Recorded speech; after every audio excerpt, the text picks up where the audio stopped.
Profeta 3. Le saluda y continúa la historia de Juan Hus, reformador del siglo XIV, quemado por la Santa Inquisición.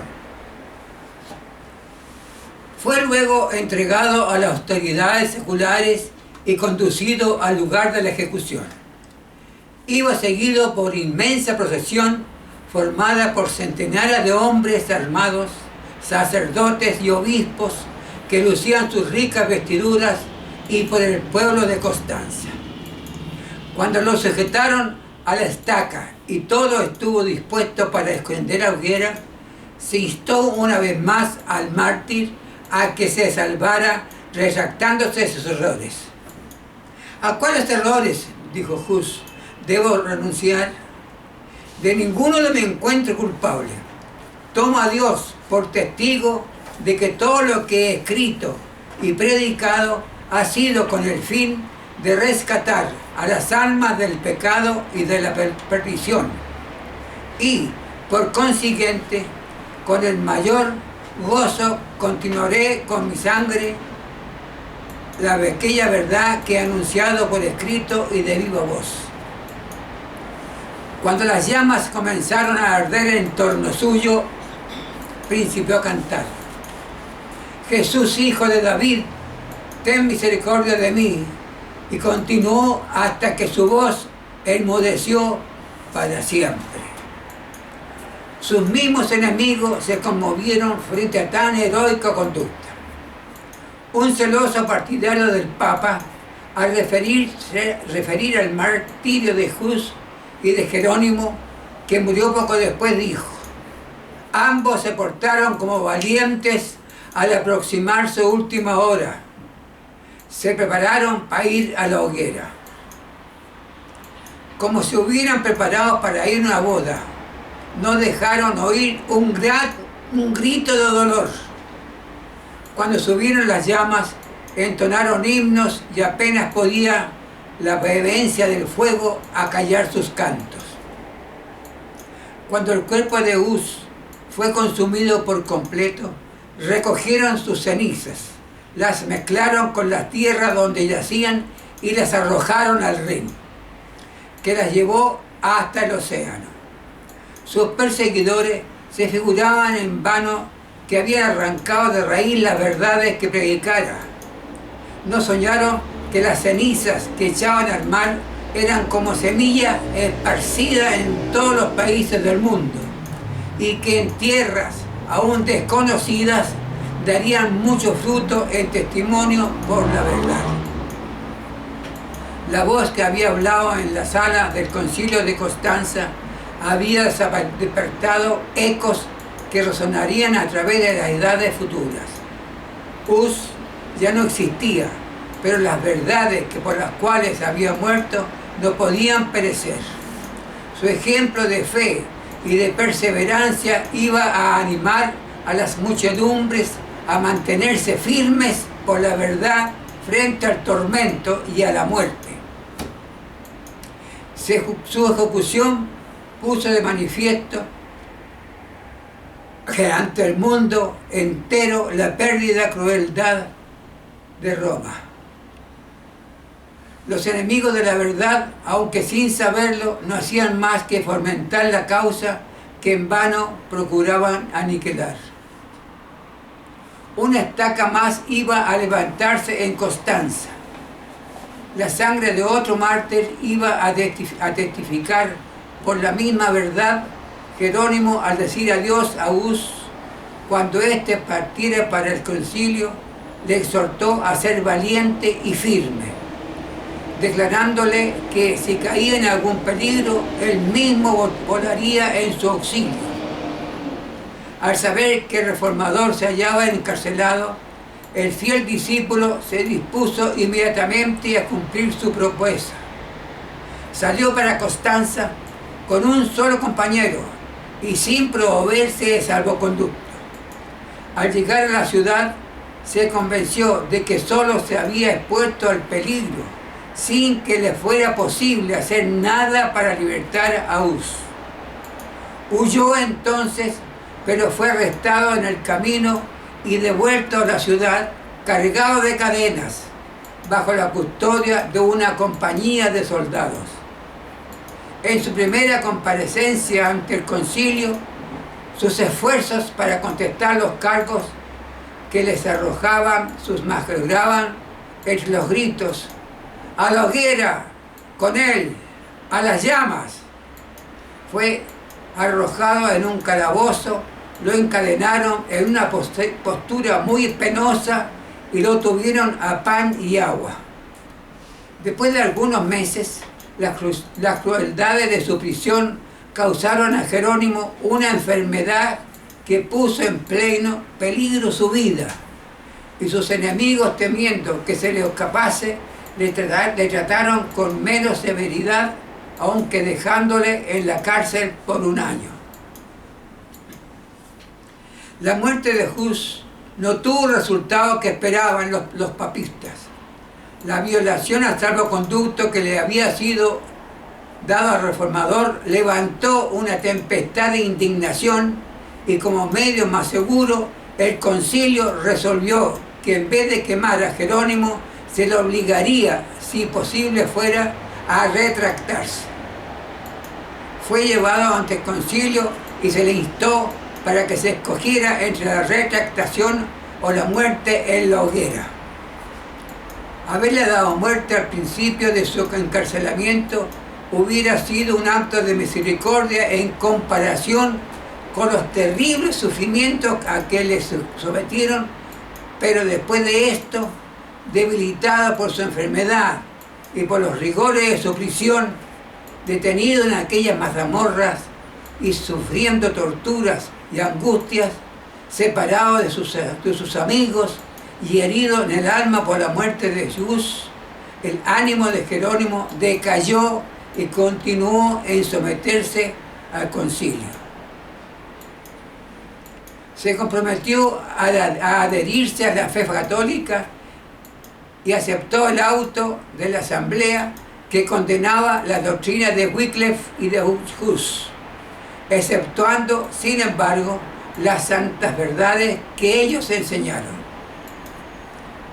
Por medio de semejante expediente, Jerónimo trató de acallar la voz de su conciencia y librarse de la condena, pero, vuelto al calabozo, a solas consigo mismo, percibió la magnitud de su acto. Comparó el valor y la fidelidad de Hus con su propia retractación. Pensó en el divino maestro a quien él se había propuesto servir y que por causa de la idea suya sufrió la muerte en la cruz. Antes de su retractación fue hallado consuelo en medio de sus sufrimientos, seguro del favor de Dios, pero ahora el remordimiento y la toduda torturaban su alma. Harto sabía que tendría que hacer otras retractaciones para vivir en paz con Roma. El sendero que empezaba a recorrer le llevaría infaliblemente a una completa apostasía. Resolvió no volver a negar al Señor para librarse de un breve plazo de padecimientos. Pero pronto fue llevado otra vez ante el concilio, pues sus declaraciones no habían dejado satisfechos a los jueces. La sed de sangre despertada por la muerte de Hus reclamaba nuevas víctimas. Solo la completa abjuración, resuelto a confesar su fe y seguir hasta la hoguera a su hermano mártir. Desvirtuó su anterior retractación y a punto de morir exigió que se le diera oportunidad para defenderse. Temiendo los prelados el efecto de sus palabras, insistieron en que él se limitara a afirmar o negar la bien fundado de los cargos que se le habían hecho. Jerónimo protestó contra tamaña crueldad e injusticia. Me habéis tenido encerrado, dijo, durante 340 días en una prisión horrible, en medio de inmundicias, en un sitio malsano y pestilente, y falto de todo en absoluto. Me traéis hoy ante vuestra presencia y tras de haber prestado oídos a mis acérrimos enemigos, os negáis a oírme. Si en verdad sois sabios y si sois la luz del mundo, cuidado de pecar contra la justicia. En cuanto a mí, no soy más que un débil mortal. Mi vida es de poca importancia y cuando os exhorto a no dar una sentencia injusta, hablo más por vosotros que por mí. Al fin le concedieron a Jerónimo lo que pedía. Se arrodilló en presencia de sus jueces y pidió que el Espíritu Divino guiara sus pensamientos y le diese palabras para que nada de lo que iba a decir fuese contrario a la verdad e indigno de su maestro. En aquel día se cumplió en su favor la promesa del Señor a los primeros discípulos. Seréis llevados ante gobernadores y reyes por mi causa. Cuando os entregaren, no os afanéis sobre cómo o qué habéis de decir, porque en aquella misma hora os será dado lo que habéis de decir, porque no sois vosotros quienes habláis, sino el Espíritu de vuestro Padre que habla en vosotros. Las palabras de Jerónimo produjeron sorpresa y admiración aún a sus enemigos. Por espacio de todo un año había estado encerrado en un calabozo, sin poder leer ni ver la luz siquiera, sufriendo físicamente a la vez que dominado por terribles ansiedades mental, y no obstante supo presentar sus argumentos con tanta claridad y con tanta fuerza como si hubiera podido estudiar constantemente.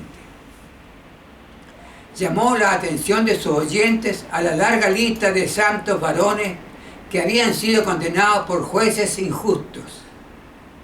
En casi todas las generaciones hubo hombres que por más que preocupaban levantar el nivel moral del pueblo de su época, eran despreciados y rechazados, pero que en tiempos ulteriores fueron reconocidos dignos de recibir honor. Cristo mismo fue condenado como malhechor por un tribunal inicuo. Al retratarse Jerónimo, había declarado justa la sentencia condenatoria que el concilio lanzara contra Hus, pero esta vez declaró que se arrepentía de ello y dio un valiente testimonio a la inocencia y santidad del mártir. Expresóse en estos términos: conocí a Juan Hus desde su niñez. Era el hombre más excelente, justo y santo, pero que no por eso dejó de ser condenado. Ahora yo también estoy listo para morir. No retrocederé ante los tormentos que hayan preparado para mí mis enemigos, los testigos falsos, los cuales tendrán que ser llamados un día a cuentas por sus imposturas ante el gran Dios a quien nadie puede engañar. Al censurarse a sí mismo y por haber negado la verdad, dijo de Jerónimo: de todos los pecados que he cometido desde mi juventud, ninguno pesa tanto sobre mí ni me causa unos tan acerbos remordimientos como el que cometí en este funesto lugar, cuando aprobé la inicua sentencia pronunciada contra Wycliffe y contra el santo mártir Juan Hus, maestro y amigo mío. Sí, lo confieso de todo corazón y declaro con verdadero horror que desgraciadamente me turbé cuando, por temor a la muerte, condené las doctrinas de ellos. Por tanto ruego al Dios Todopoderoso se digne perdonarme mi pecado, y este en particular, que es el más monstruoso de todos. Señalando a los jueces dijo con entereza: vosotros condenaste a Wycliffe y a Juan Hus, no porque le hubieran invalidado las doctrinas de la Iglesia, sino sencillamente por haber denunciado los escándalos provenientes del clero, su pompa, su orgullo y todos los vicios de los prelados y sacerdotes. Las cosas que aquellos afirmaron y que son irrefutables, yo también las creo y las proclamo. Sus palabras fueron interrumpidas. Los prelados, temblando de ira, exclamaron: ¿qué necesidad hay de mayores pruebas? Contemplamos con nuestros propios ojos el más obstinado de los herejes. Perdón. Sin conmoverse ante la tempestad, repuso Jerónimo: ¿qué? ¿Imagináis que tengo miedo de morir? Por un año me habéis tenido encerrado en un calabozo horrible, más espantosa que la misma muerte. Me habéis tratado con más crueldad que a un turco, judío o pagano, y mis carnes se han resecado hasta dejar los huesos descubiertos. Pero no me quejo, porque las lamentaciones sientan mal en un hombre de corazón y de carácter, pero no puedo menos que expresar mi asombro ante tamaña barbarie con que habéis tratado a un cristiano. Nos vemos hasta la séptima parte. Se despide Profeta 3. Página Profeta 3, Juanús, YouTube.